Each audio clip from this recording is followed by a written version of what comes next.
Dukung terus channel ini dan jangan lupa tekan tombol like dan subscribe-nya. Jika ada kesalahan pada gambar, harap dimaklumi. Karena alur cerita novel dan komik sedikit berbeda. Di puncak gunung salju adalah sebuah gua yang terbuat dari es yang telah diukir di tebing.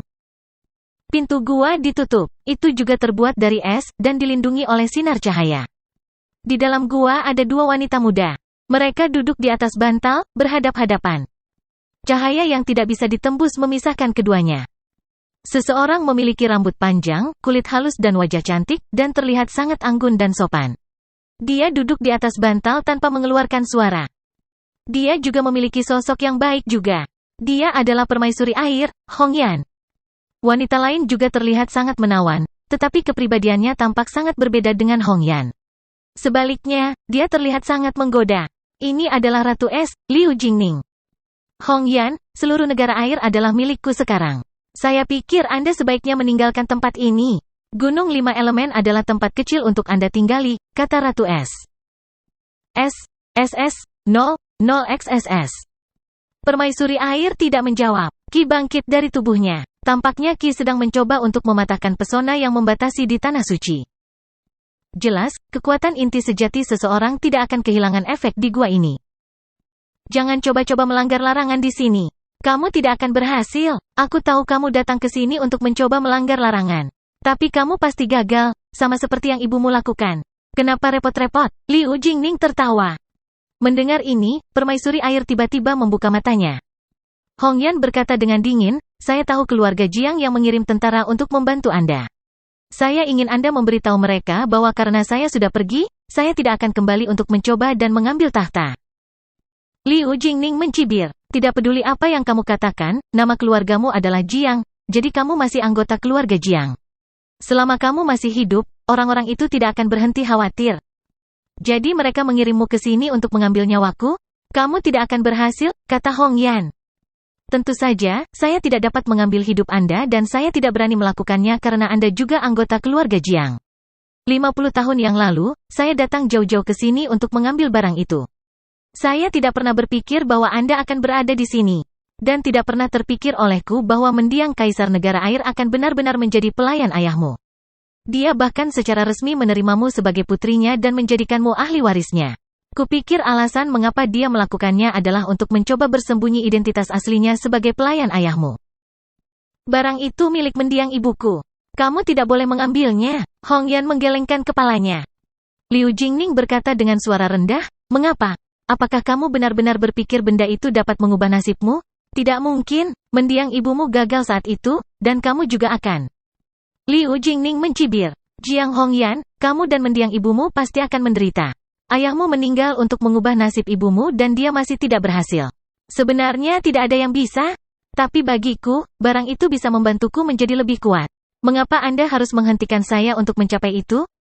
Saya tidak ingin mengubah apapun. Anda ingin menjadi lebih kuat, tetapi ada banyak cara lain untuk melakukannya. Mengapa Anda harus mengambil barang yang almarhum ibu saya tinggalkan untuk saya, kata Hongyan? Dia menutup matanya. Jika bukan karena cahaya yang tak tertembus di antara mereka, Liu Jingning pasti sudah mengambil benda itu dari Hongyan. Tiba-tiba, sebuah piring kayu terbang ke dalam gua dari luar. Liu Jingning menangkapnya dengan mudah dengan tangannya yang ramping. Ada beberapa baris yang tertulis di atasnya. Setelah membacanya, Liu Jingning mengerutkan kening. Lentera terbang di langit, dia agak bingung. Kemudian dia mengeluarkan cermin perunggu. Dia menjentikkan jarinya. Saat berikutnya, kekuatan inti sejatinya berubah menjadi sinar cahaya dan melesat menuju cermin. Dalam sekejap mata, pemandangan di luar gua ditampilkan di cermin. Di langit yang gelap, ribuan lentera besar yang bersinar melayang dan terbang semakin tinggi. Banyak prajurit pasukan es berkumpul dan berbicara tentang pemandangan aneh itu. Mereka berbicara sangat keras sehingga Liu Jingning bisa mendengar suara mereka. Kenapa ada begitu banyak lentera mengambang? Apa yang terjadi? Mereka masih belum menduduki kota salju kan? Liu Jingning mengerutkan kening. Dia juga mengira lentera adalah perbuatan warga kota salju. Tepat pada saat ini, dia melihat sesuatu yang aneh di tempat kejadian. Apa? Liu Jingning terkejut. Sejumlah besar bayangan turun ke gunung salju. Para prajurit pasukan es di luar gua tidak dapat menggunakan kekuatan inti sejati mereka dan langit terlalu gelap, sehingga mereka gagal melihat bayangan. Tapi dia bisa melihatnya dan menyadari ada sesuatu yang salah. Jiang Hongyan, warga negaramu benar-benar tangguh. Mereka tidak hanya melindungi kota mereka, tetapi mereka juga berani naik ke gunung. Liu Jingning mencibir. Jangan khawatir, mereka semua akan mati. Mendengar ini, Hongyan mengerutkan kening. Namun, dia tidak membuka matanya. Sementara itu, cahaya tak tertembus di belakangnya mulai bergeser. Liu Jingning tidak memperhatikan ini, karena dia sibuk melihat pemandangan di cermin. Ribuan tentara kota salju telah menyeberangi jurang dan sudah berada di atas tembok kota Tanah Suci. Jarak antara mereka dan tanah hanya beberapa meter. Para prajurit yang berpatroli akhirnya melihat mereka. Mereka telah datang. Apa-apaan ini? Apakah tentara jatuh dari langit?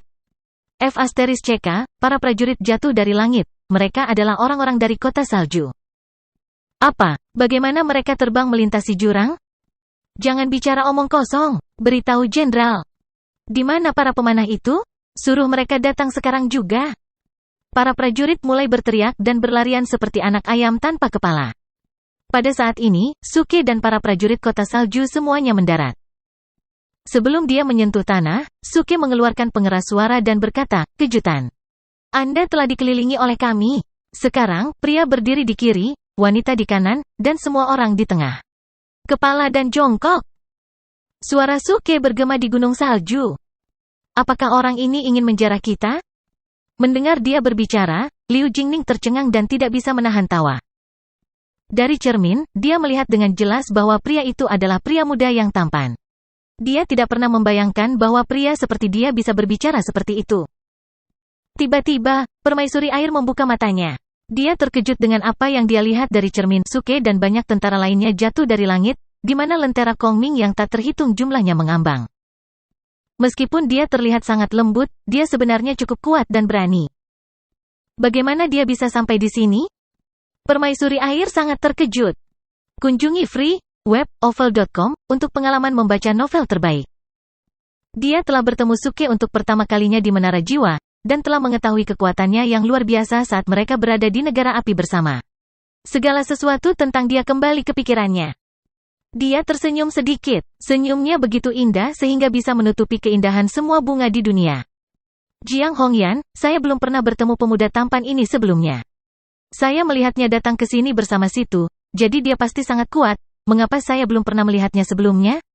Liu Jingning bertanya, menatap ke cermin. Tapi itu tidak masalah kok. Mereka semua akan mati, dan itu semua karena kamu. Jiang Hongyan, kamu benar-benar ditakdirkan untuk tidak bahagia. Bahkan namamu berarti kecantikan yang akan membawa bencana bagi kekasihmu.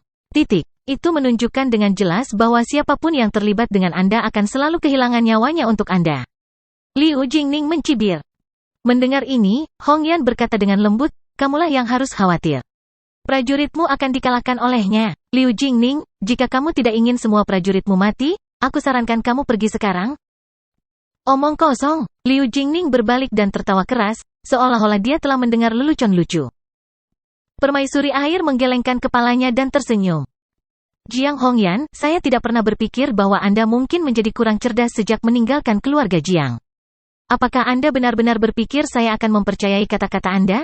Tunggu dan lihat sendiri, tentara saya pasti akan membunuh pemuda itu.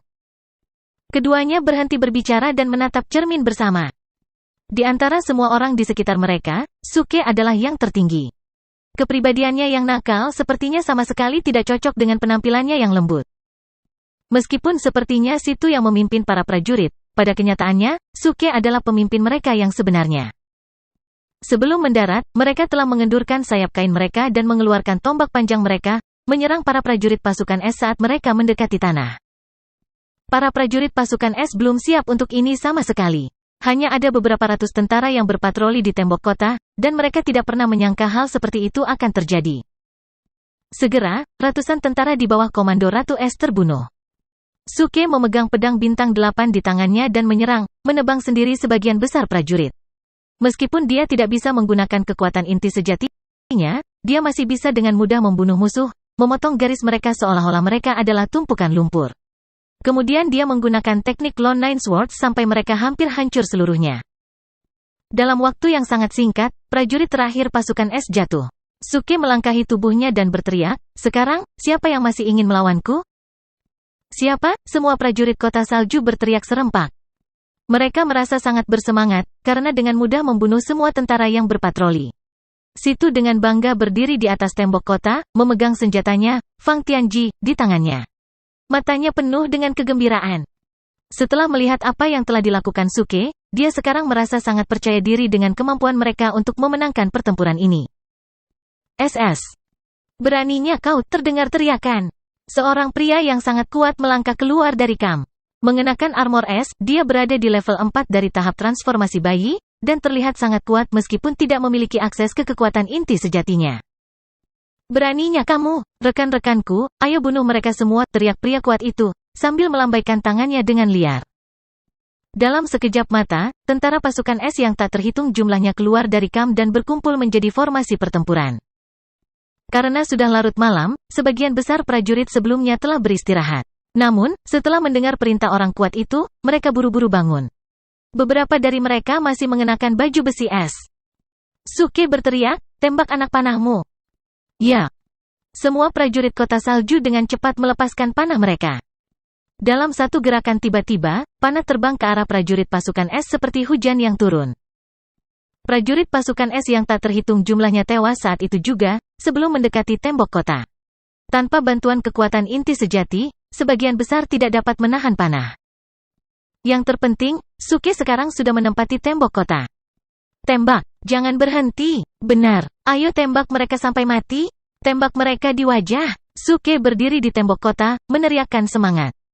Sementara itu, dia memanggil sistemnya dan membeli banyak wadah minyak yang terbakar dengan poin tangguh bertindaknya. Datang dan tuangkan minyak yang menyala ini ke atas mereka. Suke menginstruksikan beberapa ratus tentara. Dia memerintahkan mereka untuk menuangkan minyak di sepanjang tembok kota. Tak lama kemudian, bau minyak yang menyengat mulai meresap ke area tersebut. Para prajurit pasukan es mengerutkan kening dan menutupi hidung mereka dengan tangan. Bau apa ini? Baunya sangat mengerikan. Mungkinkah itu urin? F***CK. Mereka benar-benar gila. Betapa tak tahu malunya mereka. Di mana pemanah kami? Datang dan lindungi kami. Hah, apa yang mereka lakukan dengan obor? Banyak prajurit pasukan es terkejut. Suke memberi setiap prajurit sebuah obor dan menatap para prajurit dari tembok kota, mencibir pada mereka. Melihat ini, semua prajurit pasukan es gemetar. Jangan berhenti, jangan takut, mereka hanya main-main, pemanah, tembak, teriak jenderal. Jumlah kami membanjiri mereka. Meskipun mereka menduduki tembok kota, kita tidak akan kalah. Kami telah kehilangan ribuan rekan kami, tetapi itu normal dalam perang. Saya percaya kita akan menang pada akhirnya, jenderal berpikir dalam hati. Ayo bunuh mereka, teriak jenderal. Mendengar ini, para prajurit pasukan es mulai berlari menuju tembok kota. Para pemanah di belakang mereka membidik tembok kota dan menembakkan panah mereka ke arah pasukan kota salju.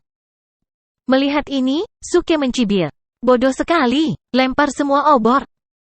Tiba-tiba, obor yang tak terhitung jumlahnya dilemparkan dari tembok kota. Daerah sekitar mereka diterangi oleh cahaya api. Bang! Begitu obor menyentuh minyak yang terbakar di tanah dan dinding, obor itu langsung menyala. Api dengan cepat menyebar ke seluruh area. Para prajurit pasukan es yang berdiri di depan dikelilingi oleh api. Karena mereka tidak dapat menggunakan kekuatan inti sejati mereka, mereka semua meleleh. Sial. Menarik. Mereka sangat jahat. Mereka mencoba membunuh kita dengan api. Jangan dorong aku, mundur. F***CK. Kakiku terbakar. Itu adalah kekacauan total. Tentara dari belakang mencoba lari ke depan, tentara di depan mencoba lari ke belakang. Mereka semua menginjak minyak yang terbakar. Banyak tentara terbakar dan menjerit kesakitan. Asap mengepul dari kerumunan. Sungguh pemandangan yang mengerikan. Ribuan tentara sedang dilahap oleh api.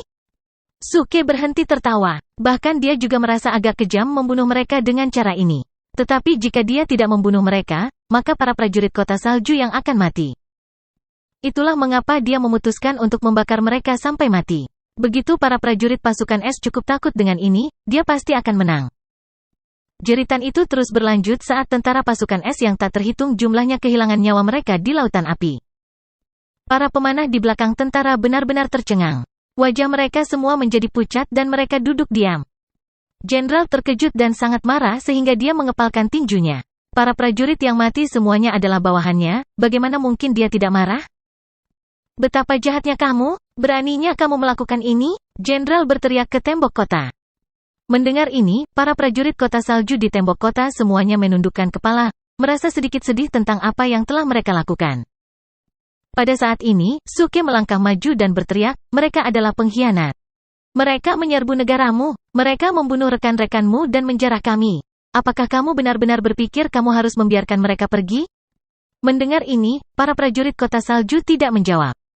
Ya, mereka menyerbu kami, membunuh keluarga kami, menjarah rumah kami dan memenjarakan permaisuri air kami. Mengapa kita harus merasa kasihan pada mereka? Suke terus berbicara. Mereka kejam. Jika kita merasa kasihan pada mereka, kita kejam terhadap diri kita sendiri. Apakah Anda benar-benar berpikir Anda harus membiarkan mereka pergi? Para prajurit di tembok kota semuanya yakin dengan kata-kata Suke. Ya, kami akan membunuh mereka semua. Membunuh mereka semua. Membunuh mereka semua. Mereka semua berteriak bersama. Melihat rekan-rekan mereka terbakar dalam api dan mendengar suara-suara yang datang dari tembok kota, para prajurit pasukan es ketakutan dan melihat ke arah tembok kota dengan linglung. Para prajurit kota salju telah menjadi tentara yang begitu kejam dan ganas.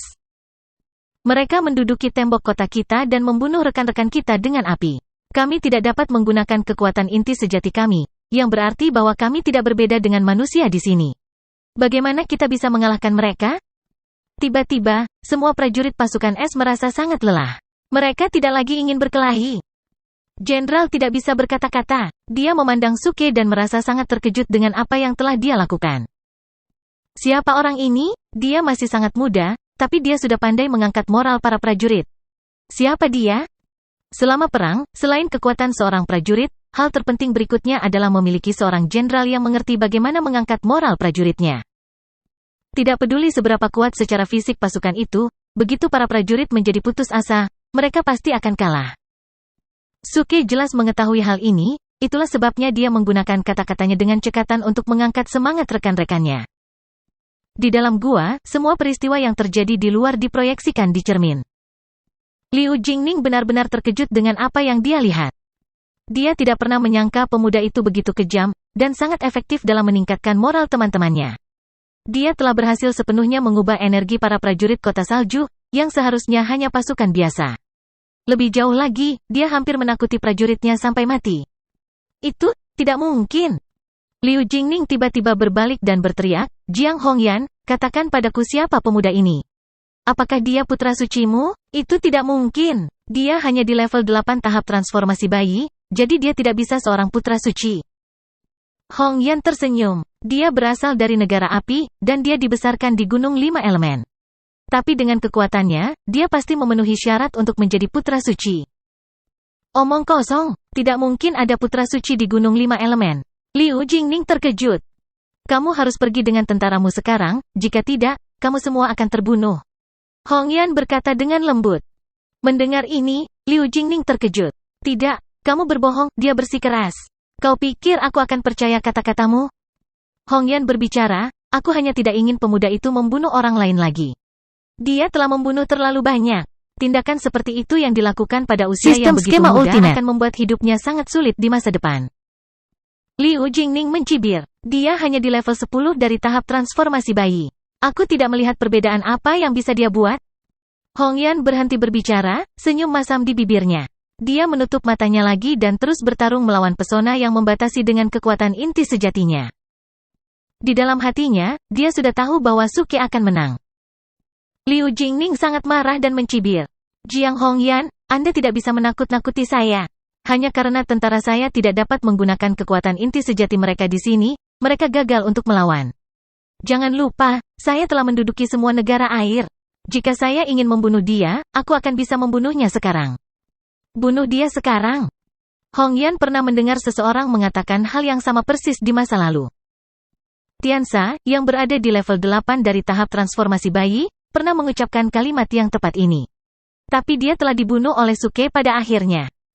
Sekarang, giliranmu, apakah ini berarti Anda akan dibunuh oleh Suke?